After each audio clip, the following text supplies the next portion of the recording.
Muito bom dia! Hoje nós vamos falar sobre o texto que é apresentado aqui no capítulo 13, dos versículos 10 ao 17 do Evangelho de Mateus. E como a gente sempre fala aqui, é super importante que você tenha lido, seja na sua Bíblia, seja online ou seja pelo aplicativo que eu já divulguei por aqui, que você leia para que a gente possa estar em sintonia, você tenha o máximo de aproveitamento e entendimento.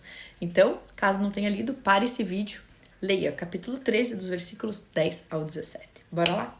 Então, nesses versículos, Mateus nos leva a refletir sobre a forma como Jesus comunicava as verdades espirituais. Então, ele escolhia parábolas por quê? Porque ele sabia que apenas aqueles que buscavam sinceramente o reino, eles iriam entendê-las, né? Então, ao mesmo tempo, as parábolas elas refletem o caráter paradoxal do reino de Deus. Ah, tá legal. Como assim?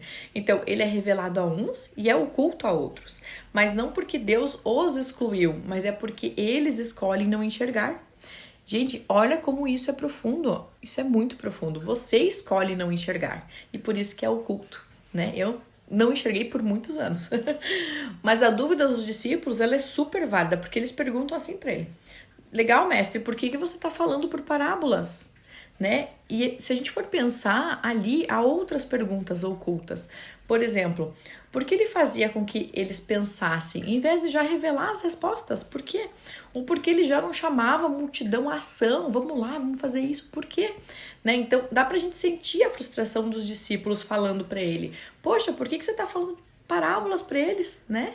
Então, a resposta de Jesus ela é quase tão enigmática quanto a própria palavra, como praticamente sempre, né? Então, ele os leva mais uma vez de volta aos profetas, a uma passagem do livro que está lá em Isaías, que fala que os profetas conheciam a reação que as palavras dele, Jesus, provocariam. E fazendo um adendo, é importante lembrar que a nação de Israel do tempo de Jesus era o quê? Perversa e insensível. E a mensagem dele, embora contenha, de fato a promessa da salvação, ela só poderia se tornar verdade do outro lado do aterrador julgamento, né? Como diz lá em Isaías, as grandes árvores tinham de ser derrubadas para que o novo broto começasse a crescer. Né? O Messias ele é descrito como um novo broto, como um renovo lá em Isaías. Então, Deus derrubaria a árvore até restar apenas o toco. Né? Mas nesse momento, ele mostraria que há uma nova vida escondida ali nesse toco, o renovo. Né? E que vida é essa? A semente.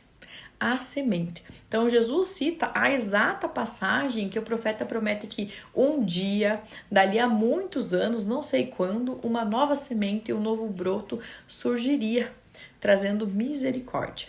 Né? E o problema maior é que agora, com o reino finalmente aparecendo, né, que Jesus está trazendo e está falando, ele traz julgamento e misericórdia. E parte desse julgamento deve ser o fato de que as pessoas olham e não veem o que Deus está fazendo. Elas ouvem, mas elas não entendem o que Jesus está dizendo. Quantos de nós não estamos nessa situação, né? E o motivo dos discípulos não entenderem o porquê ele precisa ensinar por meio de parábolas está relacionado com o motivo pelo qual eles também não entendem porque Jesus precisa ir para Jerusalém e morrer na cruz. Né? Então, portanto, as parábolas elas não são apenas uma ilustração agradável e destinada a ajudar nós, né? Ajudar as pessoas a entender uma verdade aí bem profunda que tem.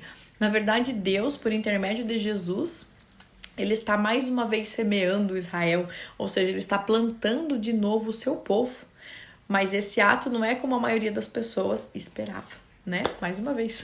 Então as palavras elas não são apenas histórias ilustrativas, elas testam a disposição de quem as ouve. Para entender é necessário um coração humilde, um coração receptivo, um solo fértil, né? Então a verdadeira compreensão espiritual ela não depende de nenhum intelecto, mas olha que importante isso, ela depende de um relacionamento com Deus, mais do que tudo. Então, e será que a gente está preparada para esse relacionamento? Será que a gente tem um relacionamento? Será que a gente está preparada para o inesperado? Ou será que a gente corre o risco de decidir de forma tão firme o que Deus deve fazer na nossa vida, no nosso mundo, que a gente se torna cega, se torna surda quando Ele tenta nos contar o que está fazendo? Principalmente se for diferente do que a gente espera. Né? Então, como que eu tenho respondido à palavra de Deus? Será que o meu coração está endurecido? Ou será que ele está aberto para aplicar as verdades do reino que nós temos aprendido aqui com a palavra de Jesus? O que você acha? Como está o seu coração, né? Eu acho que faz umas 3 aulas que a gente fala do estado do nosso coração. E isso é o cerne de muita coisa que Jesus veio trazer. Esse evangelho vai mostrar muito o nosso coração, né? Ele vai trabalhar muito com isso. Porque que o amor esteja acima de todas as coisas. E ele reflete em vários comportamentos que Jesus pede para nós termos. Mas pronto, ainda temos muito caminho por aí. Então, gente, pensem sobre o estado do coração de vocês. Um dia abençoado, um dia maravilhoso e nos vemos na próxima aula. Um beijo!